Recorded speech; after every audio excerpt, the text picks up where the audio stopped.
جماعه بصوا يا جماعه، دي عربيه الانترا اتش دي، عفشه الانترا اتش دي.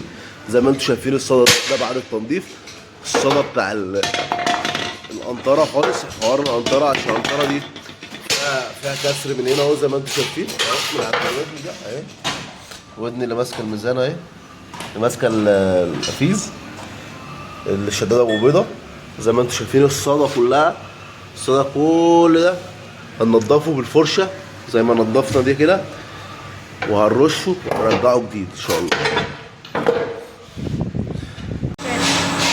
زي ما انتم شايفين اللهم بارك، يعتبر احنا راجعنا كل حاجه على القنطره من اول وجديد، المقصات، الاتياق، الشدادات. طبعا الشدادات دي احنا غيرناها كاوتش، الجلب المقصات راجعنا عليها، صنفرنا بالفرشه، وبدينا بعد كده عملنا ايه، رشينا الاسود. ونصيحه لو انت هتيجي ترش لازم ترش باسود، ما ترشش باسود مطاط عشان المطاط هيلم تراب تاني معاك، امال الاسود اللامع هيعمل لك زي نظام عازل اهو. يعمل لايك.